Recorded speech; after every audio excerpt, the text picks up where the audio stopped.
On the Happy Families podcast, Kylie and I have decided that we'd like to pull back the curtain a little more, share a touch more of ourselves in the hope that it can make a difference in your life. This year, Mrs. Happy Families, mum of 6 kids, has embarked on a, what would you call it, Kylie? Wellbeing, self-improvement, fitness journey, all of the above? I am training for old age. That's my catchphrase. It's not very exciting, is it? I love it. And we're going to talk to you about the wins and losses and the extraordinary progress that Kylie has made. We know that this is one of those conversations that people have all the time, especially mums. Conversations around body image, conversations around feeling good in your skin, conversations about what happens after you have babies and you just don't have the time. And you hit perimenopause and she wreaks havoc on your life. So we're going to talk about all that because I think that it's reasonable to say that in the first 10 weeks of this year, you have done something that you never thought you could do again, which is get amazing results. All of that to come as Mrs. Happy Families opens up about weight loss on the Happy Families podcast next. Hello and welcome to the Happy Families podcast, where you get real parenting solutions every single day. This is Australia's most downloaded parenting podcast. We're Justin and Kylie Coulson, parents of 6 kids. Not so much parenting solutions today, Mrs. Happy Families. Rather, a conversation about your journey. I don't like the word journey. It's one of those airy-fairy woo-woo words, but let's go with it anyway. Your journey with weight. Set the scene. Where does this all start? Well, I want to take you back to the very beginning. You and we got married. I weighed about 55, anywhere between 55 and 57, depending on what day and what I'd eaten. So for context, you are 5'10"? Yeah. I don't know what that is in centimetres. 178 centimetres, and you were in the mid-50s. Supermodel skinny. Teeny tiny. When I had our first child, I put on a total of 8 kilos. Yeah, and she weighed something like 5 of those kilos, and then there was the afterbirth and the placenta and all that sort of stuff. So within 6 weeks, I was back in my old clothes, feeling like my old self. But 3 years later, when I fell pregnant with baby number 2, I put on 20 kilos. I felt like I sneezed and it was there. And I fell pregnant again very, very shortly after that. So I only lost 10 kilos with her and then put another 20 kilos. So by the time we'd had baby number 3, I was already sitting at about 95 kilos. And over the ensuing 15 to 20 years, I have bounced back and forth between that kind of 78 to 80 kilos up to date was almost 100 kilos. So there was one section maybe 15 years ago where you got really consistent, really fit, started exercising literally every single day with a friend when we were living in Wollongong. Shout out to Alyssa, because we know Alyssa and David still listen to the pod, even all these years later, which we really appreciate. And you dropped back down to something that was in the mid-70s. Which is around I lost 30 kilos with her help. It's around your healthy weight range, right? Like if you plug it all into the computer systems and things, they'll usually tell you that that's somewhere around where you're supposed to be. So let's talk about now, the last couple of years, perimenopause and high levels of dissatisfaction. I don't think there is a single person I've spoken to who has anything nice to say about perimenopause. No, nobody says, oh, I'm so excited for this. All these changes are just great. All the changes have been so much to take in. Incidentally, when I share a well-being chart that looks at people in different age groups in terms of their rates of mental illness and their well-being, we've got a really big spike with mental illness challenges in our young people. And then things sort of settle down from about the age of 30. And then for females in the 45 to 54 age range, there's just this massive mental illness spike, depression, anxiety, stress, dissatisfaction, all of the bad stuff and none of the good stuff. And I always point it out, now that we've been through this, I always point it out and say, what do you think's going on here for women? And the whole audience just erupts. The men look dazed and confused. They're like, I don't know, what's going on? What's going on? What's this? And all the women are just going, oh my goodness. Yeah. And there's always one person in the crowd who will shout it out loud as like, so that everybody, there's no confusion. perimenopause.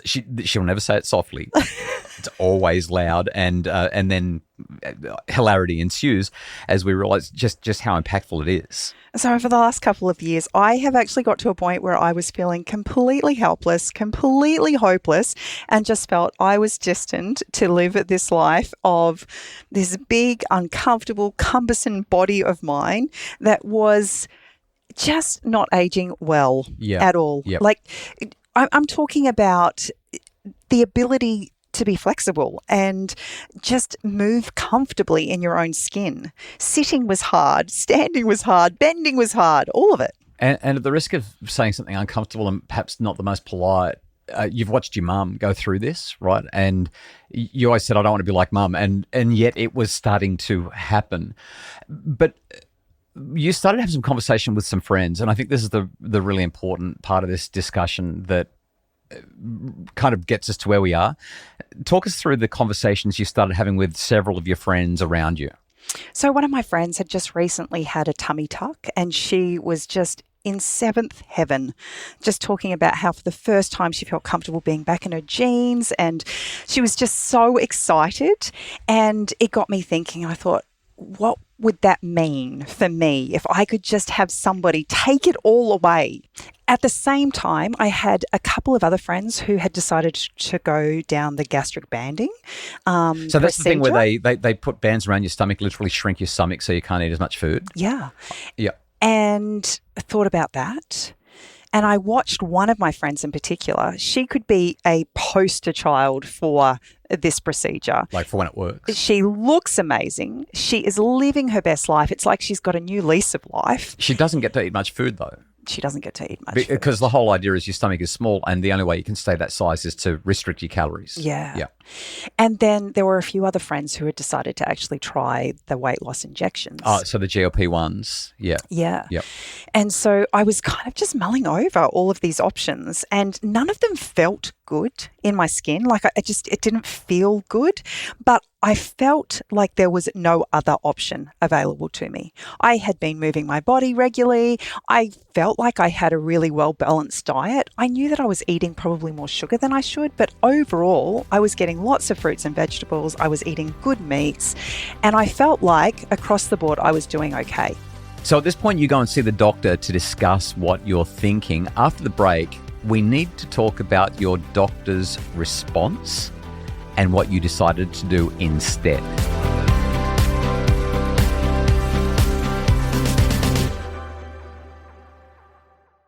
We're back. This is the Happy Families podcast, where you get real parenting, real life solutions, real weight loss solutions every single day when you listen to the podcast. Thanks so much for joining us. Kylie, you've listened to all of your friends. They're talking about how they're doing all of these.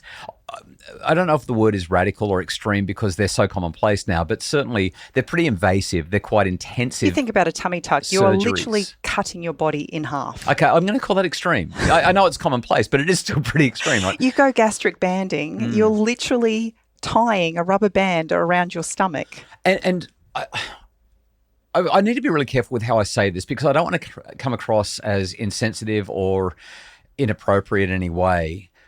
We've always been a family that teaches the kids we can do hard things, and if you're going to do something, you want to do it it's the right way, the right word I'm looking for. Like there's ways that you can do things that are a little bit harder, but you'll usually get a better payoff by doing it. There's no triumph without the trial. You've got to love the hills. Resilience often doesn't feel like you're being resilient. We've got all these things that we talk to the kids about all the time. So when you were talking about these things, I basically said to you, you get to choose. Like, I'm not going to tell you one way or the other, but I still feel like if we can just dial in our systems, our protocols, our eating and our exercise, I think that we can sort this out without having to do something so extreme.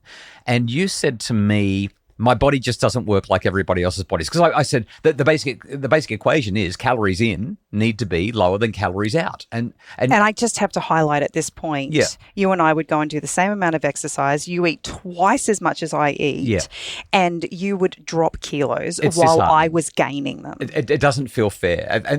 And so you were saying, well, I'm going through perimenopause, and my anatomy and my biology, it doesn't do what normal humans do because perimenopause is not a human thing that humans have to go through. true. Like, it was just, and I don't know. I'm not an expert in that. I've got a PhD in psychology. I don't know human systems like that. But I said, why don't you just go and have a chat with the doctor? In my mind, I thought the doctor was going to say, Justin's right. Just go and exercise, get your diet under control, and you'll be just fine. What happened with the doctor? About 18 months ago, I decided to book in, have a chat with her and tell her what I was feeling and what I was thinking. At that point, I was leaning towards a tummy tuck, and I talked her through my reasoning. I talked her through, I guess, that hopelessness that I was feeling, the fact that my hormones were just running havoc. And I felt really just despondent in my being. And she completely agreed that was the right thing for me to do. Yeah. So we talked briefly about my food intake. We talked briefly about my exercise, but at no point was there any exploration into what I meant when I said I've tried everything. Yeah. So I want to be sensitive to, we know, we get emails regularly from doctors and pediatricians and so on. I want to be sensitive that we're not throwing doctors under the bus here, but what we are highlighting is that the medical system is not designed for what people like Peter Attia and Andrew Huberman would call medicine 3.0. It's still very much intervention, pharmacological and surgical responses to challenges, whereas we would probably prefer to have a doctor say, well, I'm not a dietitian, I'm not a nutritionist. But maybe you should see one. But maybe you could see one. Go and try something before we start sawing your body in half so that we can make these really significant interventions. So the GP said, let's get you off to the specialist and get this locked in. Yeah, would you like a referral? Yeah. I said, you know what, I'm just going to sit on this for a little bit longer. This is a really big decision. I'll come back to you if I need that. And so over the next few months, as I continued to have conversations with friends and get more and more frustrated with my body and what it was doing and not doing, I started to wonder if there was a different way. And out of the blue, one of my friends decided to do one of those 8-week challenges at the gym. Right. And I was completely unaware, but she had been part of a bigger conversation with a group of friends, and she decided at the end of it that she would post her before and after photos. They'd obviously had a conversation with that I wasn't privy to. And when I saw those photos, knowing full well that she's living life exactly like me and feeling all the same things that I'm feeling. Big family, trying to run a business, stretched like crazy, not enough time, not enough money, not enough anything. 8 weeks. It was chalk and cheese, what she'd achieved. It was still obvious that there was a long way for her to go, but there was physical change in her body. And it was so inspiring that I literally said to her, how do I do what you just did? Yeah, I want what you're having. Yeah. Yes. Yeah. And so she said, well, actually, there's another challenge starting at the beginning of the year. I'm thinking of signing up for it again. And I said, well, I'm in all the way.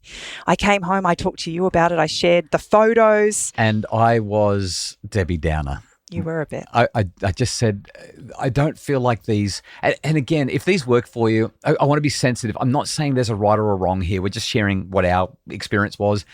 My concern was that these kinds of challenges are often not sustainable. You're supposed to put your body through all of this stuff for 8 weeks, and then everything's supposed to, I don't know, be better. You've created these new habits. And as it turned out, that friend, everything that she'd lost, she put back on before the next 8-week challenge commenced, which kind of, I looked at you and said, this is what I'm talking about. I'm not convinced that this is going to be the right way to go for us. It might be fine for other people, but I don't think that's the right thing for us. However, in spite of all of your poo-pooing, about 10 of us decided that we were going to sign up together. Meantime, you and I started talking about what this year would look like. Yeah, so we do this quarterly getaway. We go away for 1 or 2 nights. We have a conversation about what our goals are. Every quarter, we review what we've been doing and what we are planning to do. And we set up literally an implementation plan to run that strategy so that we can achieve our goals. And so in, mid to late December, just before Christmas, we went away and had 2 nights. And the bulk of the conversation, for you at least, was built around what was going to be the 8-week challenge, but then we kind of changed our mind. The thing that stands out to me the most about that conversation was the very first question I asked you. If you could pick 2 or 3 words that would describe what 2026 would look like, what would those words be? And I groaned and went, I hate doing these word things, but fine. And I think that the first one that I said was vitality. Yeah. Because I had just come off 6 weeks of recovering from food poisoning and had lost 7 kilos, but I felt horrible and I still couldn't eat. And I just wanted to feel vital and strong again. And the second one that I chose was, the three were vitality, intention, and connection. And that became the foundation for how we looked at this year. And this is like a really important part of the journey. You've got to pick things that you love doing, firstly. And secondly, have a friend. Yeah, you got to do it just with have someone. Because when you've got that commitment with someone, when you've got that appointment, you just show up. You just go and do it. I get out of bed each morning because I know that you're going to be there and we're going to do a bike ride together. Yeah. Whereas it's so much harder if I'm getting up at the crack of dawn to just go and push out some Ks on my own. This is why I keep on saying resilience is relational. It's so much easier to do this stuff when you've got somebody who's by your side. A quick word on the gym thing as well. I just don't like gyms. And I've had this on and off relationship with gyms for decades because I don't like gyms. But I've been really really captured by gymnasts. Like I watch what gymnasts can do and how strong they are. It's all just body weight stuff, right? They're on the rings and they're able to do these incredible things. And I discovered calisthenics. I remember years ago somebody was telling me about calisthenics and I rolled my eyes. I'm like, oh my goodness, how lame. I've discovered calisthenics and I'm like, these people are so staggeringly strong. You go down a rabbit hole of reels when you pull up the calisthenics. And so I've been looking on and off for the last 4 or 5 years for a gym on the Sunshine Coast that meets that sort of calisthenic emphasis. And I don't know how I've never found it before, but there's a gym that started about 3 years ago that is just down the road from us.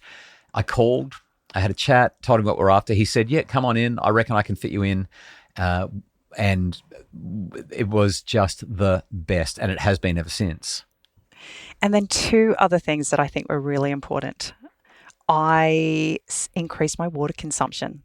This is something that anybody can do, and I had no idea how totally dehydrated every cell in my body was because I don't drink enough water. So I went from drinking probably an average of 1 to 2 glasses of water a day up to nearly 3 litres of water a day. The difference that has made, that is power, just that one decision. And the last decision I made was eliminating processed sugars. Refined sugars. Yeah. And we're not fanatical about it. I was about to say, I'm not perfect at it. Yeah. But previous to that decision, refined sugars were in my everyday and probably every meal content.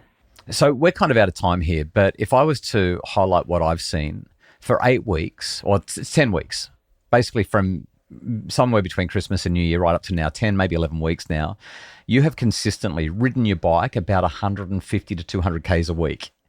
You have consistently gone to the gym 3 days a week. You've got a program, you've got a personal trainer who is guiding you through that and making sure that you're doing everything right and being consistent. You've got resilience is relational. At least 3 or 4 nights a week, but sometimes more, you and I go for a walk with the dog after the dishes are done for about 4 or 5 Ks, and that is a game changer. You've been off the processed sugars, you're drinking water, and the other thing that I just love that you've done is you started taking photos and doing measurements when this began. So because my friends were doing that 8-week challenge, after you and I discussed what we were doing and I was making good progress, within 2 weeks, I was feeling better in myself. And we decided that I would join the little group, the little band of women, and we would have conversations, but that I was going to continue doing 8 weeks of my own challenge, my own work alongside them. And part of the challenge was you had to take a photo diary. Each Sunday, you had to check in with photos of front, back, and side. Front, back, and side. Yep. And then take measurements of your arm, thigh, waist, and hip measurements. And so I decided that if it was good enough for them, that I would do that. And I'm so glad I did, because it's so easy to look in the mirror on a day-to-day basis and actually not see. Feel like you're not doing anything. And if I relied only on the scales, They're the worst thing in the whole wide world. So we are out of time, but give us the results. This whole conversation is a build up to the results. And after 10 or 11 weeks, where are you? How's this going for you? Oh, sorry. You've had this thing called an in-body scan, which is kind of like you can go and spend $500 on those big expensive DEXA scans, or you can go and spend $59 on an in-body scan. So you had one a few weeks in, and then you had another one just in the last week or two. What are your results? So I've lost a total of 4 kilos of total body fat mass. When she actually handed me the fat prototype of 2.3 kilos, she looked at me and she said, Kylie, you've lost nearly 2 of these. When I felt it, like the weight of it, number one, the size of it, number two, I literally wanted to cry because I can't see that on my body. Like, I can see that my shape has changed. We can see it in the photos. But I can't. It was like when they first handed me a baby. Where did she come from? Yeah. Like, how did she fit inside me? Like, I'm looking at this weight and the recognition that I'm no longer carrying that. I'm no longer having to walk that around every day. It was really, really empowering. But the biggest number that was the scariest to see on the page when I had my first scan was my visceral fat. So that's the unhealthy fat that's literally tucked in around all of your organs. So that's the internal fat that you don't actually see. It's wrapping around your heart and your lungs, and it's wrapping around your kidney and your liver. And so that's what causes all the bad stuff. Yeah. Diabetes, heart disease, all of that. So subcutaneous fat is the fat that you can see, but visceral fat is deep down on the inside. So you don't actually see that. Is that what you're saying? That's what causes the big fat tummy. Right. As perimenopausal women, we're known for a hormonal belly. That's what. So it's visceral fat? It's all visceral fat. Yeah. So what was the number? It was nearly double what it would be to be on the absolute highest end of healthy. Right. Not the low end, the high end. So I was looking at about 180 centimetres squared of visceral fat. Wow. 100 or below is what I'm aiming for. So was that at the start, or is that the one? That was at the start. Right. And I knew it was going to be bad. Yep. But to actually see it on a page was a real eye-opener. Yep. But the wonderful thing, at that time, the guy who helped me with the scan, he just said, Kylie, you keep doing what you're doing. And he said, that number is going to shift. Not like the scales where I'm seeing 300 grams a week or something. He said, you're going to see a massive shift. So after 8 weeks, I decided I really wanted to see if I had done that, because the scales are not kind. Yeah. It's a very, very slow grind. I've lost nearly 25 centimetres squared visceral fat. So you've gone from in 8 weeks. You've gone from 180 to 150 something. 6, I think. Wow. Yeah. Yeah. Which means if I can continue doing what I'm doing, within the next 16 weeks, I could be very close to 100.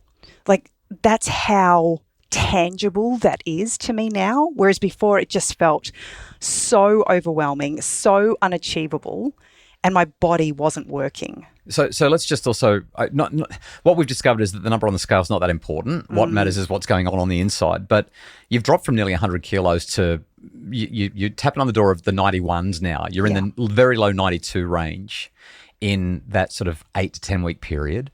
And you've also gained muscle mass. 300 grams? Right. Okay. Which again means you're losing weight, but you're gaining weight, but you're gaining the right kind of weight. I thought it was a pretty puny amount until she acknowledged to me that for a woman, between 1 kilo and 1.2 kilos a year is phenomenal. Yeah. Yep. So you've done a third of that in 8, 9, 10 weeks. Yeah. So let's wrap this up. Take home messages for people who are listening and going, oh, gee, I really want to do that, but I was going to do the 8 week challenge, or I'm just so time poor, I'm so stuck. What do you think has made this work for you when previously it hasn't worked, or you've just sort of thought, no, I just need to book in and take some pills or do something more invasive? So the first thing for me is knowledge is power. The more you know how your body works, the more competent you feel to do what is needed to meet those requirements. The second thing is adherence. Like, we just have to be consistent over time. I didn't just put on 30 or 40 kilos overnight. Yeah. So this has been a 20-year You were process. adhering to that process for 20 years. Yes. Yeah. So how long do you need to adhere to this process to reverse what took 20 years to do? And while an 8-week challenge might be a great booster to get you started, and for me, it was motivation. I saw what my friend achieved. Funnily enough, out of the 10 women that signed up to do that challenge, there was only 1 or 2 who actually adhered to the challenge for the most part. They were definitely not 100%. Right. But 95% of them, they gave up, they fell off because life is challenging. Okay, so take home messages. You need knowledge is power. You've got to be able to do something that you enjoy doing. Do it with someone. Adhere, stick with the plan. Stick with it. And a photo diary is powerful. And take those measurements. Literally get the little journal out and take the measurements. All right, we've gone way over time, but I just feel like the story is inspiring. I feel like it's important. And I know how often people will have these conversations and say, I don't know what I'm supposed to do. We're not telling you what to do, but we do want to share with you that this is working, a real treat. Find someone you can work with. Do something that you really want to do. Pay to get some help if your finances will allow it. And then just stick at it and don't expect it to happen overnight because it doesn't. But my goodness, you're looking fantastic. Thanks. Can't wait to see what happens over the next 8 or 10 weeks. We'll keep you updated because we just feel like this is something that is inspiring and exciting, and we'd love to share that with you. Thanks so much for listening. We hope that you got something out of it. The Happy Families podcast is produced by Justin Rulon from Bridge Media. Mim Hammonds provides our additional admin and research support. If you'd like more info to make your family happier, visit us at happyfamilies.com.au.